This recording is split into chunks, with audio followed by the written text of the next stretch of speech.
Dr. Romance kashi na 22. Tsaya tana kallon bakinsa a inda yake fitar da sigan maganar tasa kamar wanda tun kafin ya faɗe ta ya gama rera ta a bakinsa.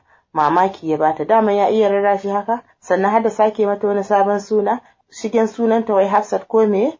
Tsit ta yi, ya buɗe murfin yogurt ɗin ya tallafo kanta ya fara bata a hankali. Ta ɗan shi idanu tana jin daɗin yogurt ɗin. Ta sha sosai ta ce ya ishe ta.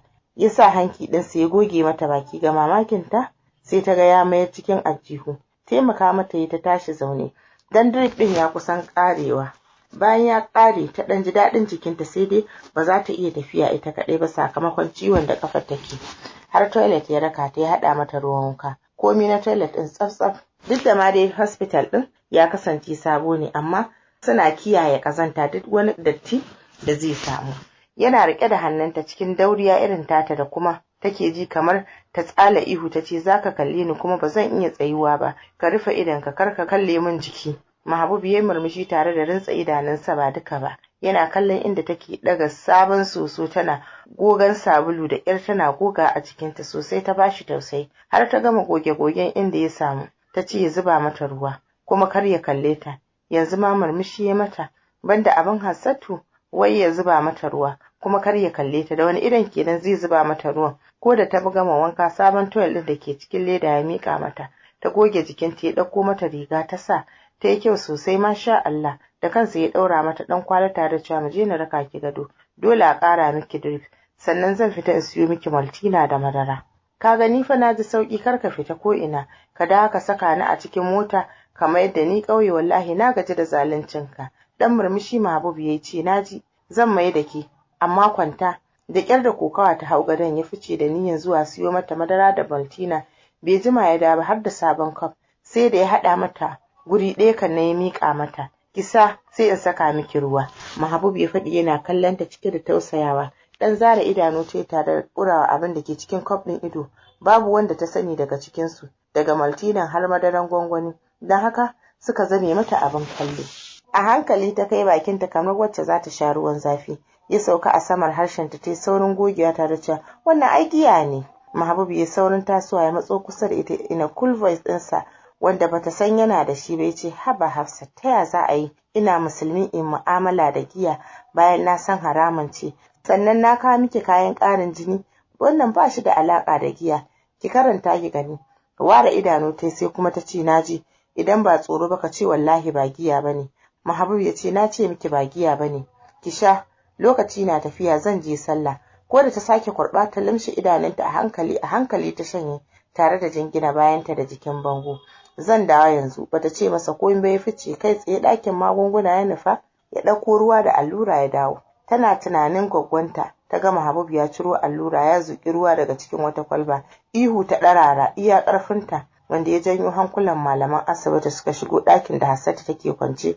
Babu shiri turis suka yi sakamakon ganin Mahabub yana ƙoƙarin maƙala mata drip a abin maƙalawa. Ya ɗauki allura ya soka a ciki har inda take tsaye. Yake jiyo ajiyar zuciyar da ta yi kamar wacce za a yanka.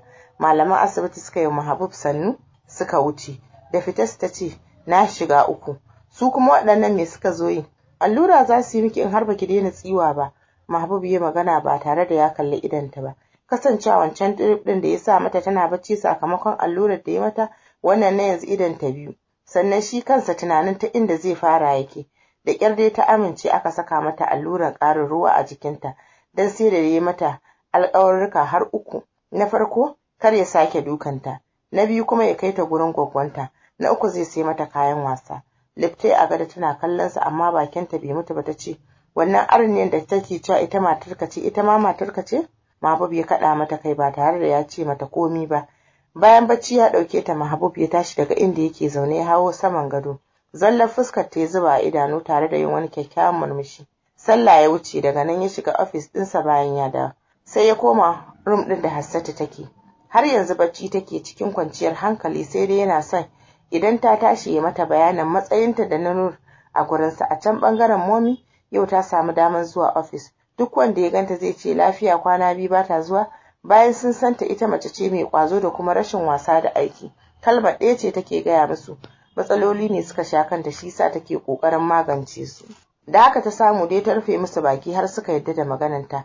Aiko ta tarar da ayyuka da yawa, ta yi aiki kamar ba gobe, sannan ta mugun gajiya sosai. Tana nan zaune kiran oga ya shigo ya ta a gaje ta ɗauka tare da jingina bayanta a cikin kujera ta ce, amincin Allah ya tabbata a gare ka kalbi, tare da ke my heart. Idan kin tashi aiki sai ki zo mu je a ƙarasa abin da ya kamata na tafiyar mu.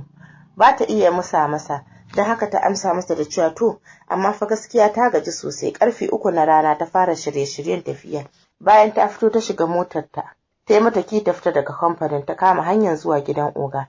Tana isa bakin gate na gidan ta hon mai gadi ya buɗe mata, ta kutsa hancin mota ciki. Daga buɗe gate har shigowar motar momi duka a idon oga. Yana tsaye jikin windo yana karewa motar ta kallo har ta fito, tana rataye da mayafinta a kafaɗa. Hannunta rike da handbag ɗinta ta ƙaraso ƙofar falo tare da danna doorbell. Yawanci idan har momi za ta zo gurinsa wata irin sha'awa da wutar ƙaunarta ce ke cinsa, don haka baya iya motsi in har ba ta ƙaraso gare shi ba. Remote ya danna ƙofar ta buɗe, momi ta shigo, fuskar ta ɗauke da murmushi. Ware mata hannaye ta yi tare da buɗe ƙafafuwansa, yau ma kamar ko da yaushe. Yana zaune daga shi sai gajeren wando ƙarami wanda bai gama rufe masa rabin cinyarsa ba.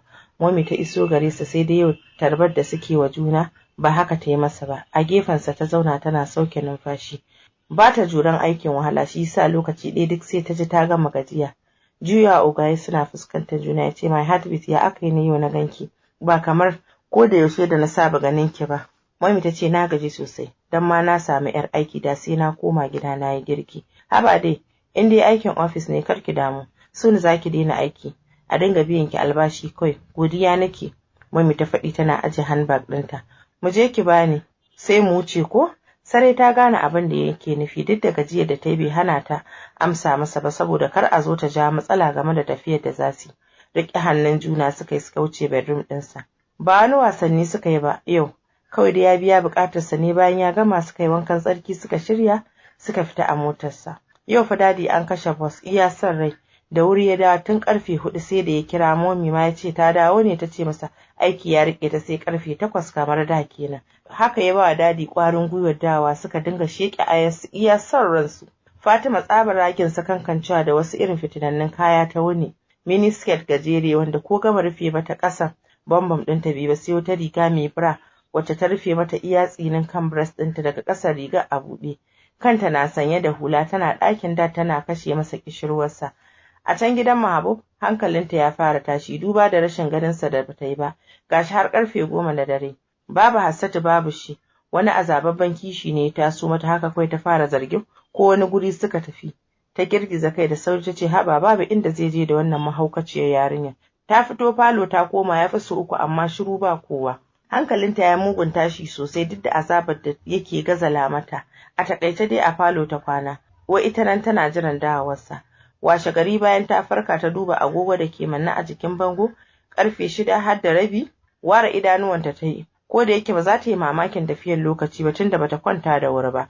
Da sauri ta wuce bedroom ɗinta ta yi brush, ta ɗauro alola, ta fito ta shimfiɗa praying mat, ta kabbara sallah. Bayan ta idar ta yi addu'o'inta, ta ninke praying mat ɗin ta wuce kitchen.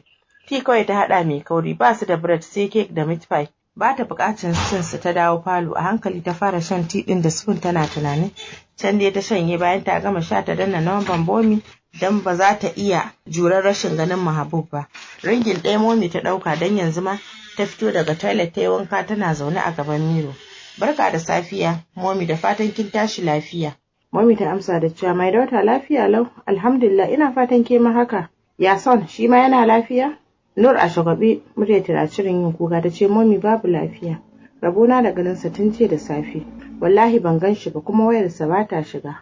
Hankali a tashi Momi ta ce, yi haƙuri, bari na gwada nambansa na gani. Ko da Momi ta gwada namban Mahabub tana ringin sai dai har ta katse bai ɗauka ba. A karo na biyu da wayar ta sake ringin, lokacin ya fito daga toilet na ofis ɗinsa. Yi sauran ƙarasa ya ɗauki wayar tare da ƙara a kunnensa. Momi barka da safiya, Mahabub ya faɗi a taƙace. Barka, a ina ka kwana? An ce in baka kwana a gida ba. Mahabub ya ce, Momi ban kwana a gida ba saboda Hafsat babu lafiya, ta yi hatsari. Momi ta ce, ban gane me kake nufi ba. Yarinyar da ka auro din ce ta yi hatsari? A garin yaya? Kuma me ya jawo faruwa haka? Ko kuwa yawon gantali za ta je? Kai Mahabub, tunda har na yi Allah wadai da wannan auren naka, ga dukkan alamu ba albarka zai ba. Baka da aiki sai maganar wannan kidahumar yarinyar? Ni fa na fara zargin asiri iyayenta suka yi maka, kuma wallahi tsakanina da su Allah ya isa ban yafi ba. Mahabub ya ce haba mami, daga na kawo ta asibiti sai kuma ki hau faɗin abin da baki da masaniya akai. Gaskiya ni babu wani asiri da aka yi mu. Mami ta ce to shikenan, wallahi tallahi idan har Nur ta sake kira na ta ce baka koma gida ba, wallahi sai nayi maganin ka, tunda taurin kai yayi maka yawa.